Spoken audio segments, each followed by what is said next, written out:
Hi you guys, today I'm so excited to share with you my recipe for gluten-free panettone. It is light, citrusy, soft, fluffy, feathery, buttery. I could go on. It's just really incredible. So let's get into it and I'll show you how it's done. We start by soaking our fruit overnight. You can use whatever types of dried fruits you'd prefer.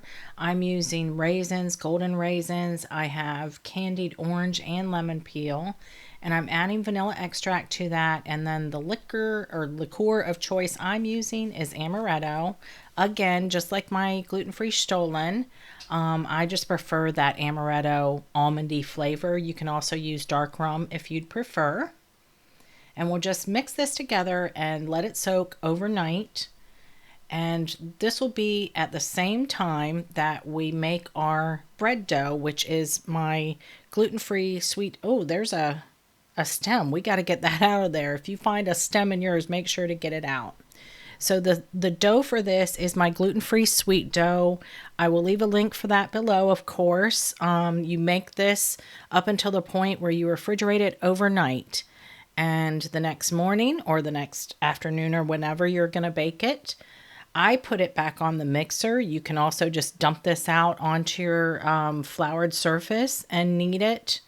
But I already had mine in the mixer bowl, so this is what I chose to do this time. It doesn't really matter either way. So just turn it on and let that knead into the dough. And by the way, this is cold dough. I always use cold dough when I'm making any breads. The colder, the better, straight from the fridge. So now I'm going to plop it out onto a floured surface because I want it looking really nice and neat. You actually, if you already did this in your mixer bowl, you don't have to do this part.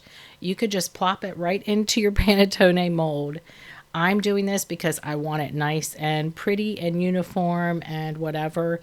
And for the sake of this video, making it look nice and for my blog post and pictures and everything.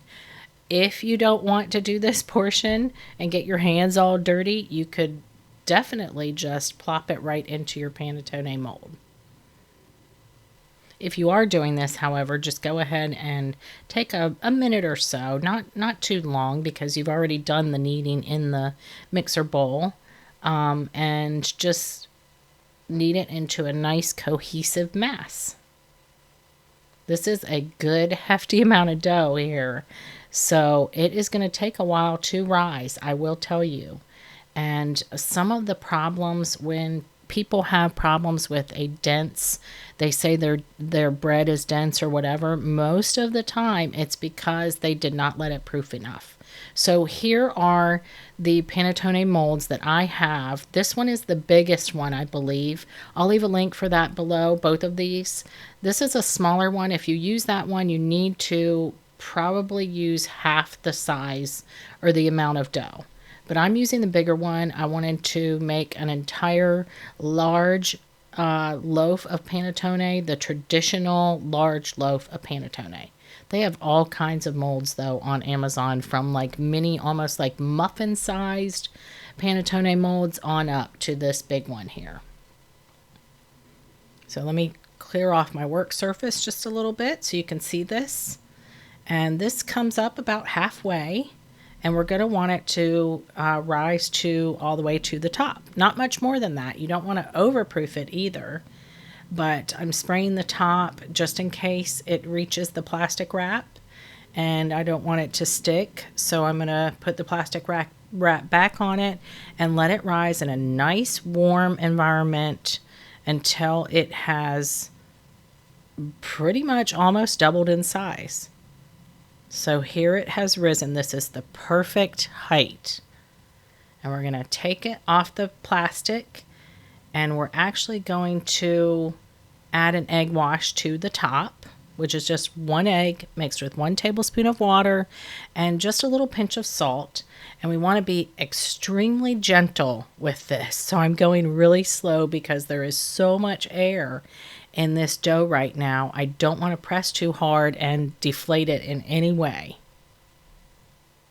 And in the meantime, make sure your oven is preheating to 400 degrees Fahrenheit and that your rack is on the lowest possible setting because you will need that extra room for this to grow.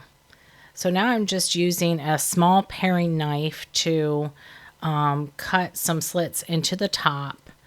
I prefer to use this over my bread lamb, just because I have a little more control over it and I can go very gently.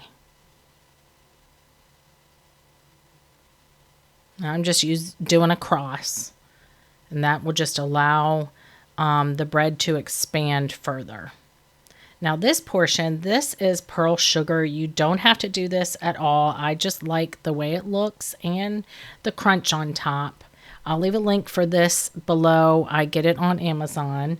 And I like to put a few of the big pieces that come out of the bag. And then what I like to do is crush up the rest of it, because sometimes those big pieces, as the bread bakes and rises, they pop off in the oven. And if they really pop off with force, you could have these all over the bottom of your oven burning up. And nobody wants to deal with that, especially not me. So just crush them up if you'd like, or leave them off completely. You could also use demerara sugar, or again, nothing. Plain is still wonderful. One small note also, I like to double sheet pan this, so put 2 sheet pans on the bottom just to keep it from burning on the bottom.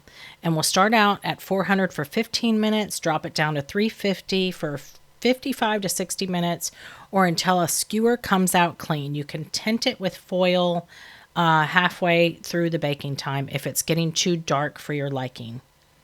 We're not done yet though. We got to poke some skewers through the bottom right above that corrugated cardboard, and we're going to flip this over anything you have that's tall enough to keep it in the air.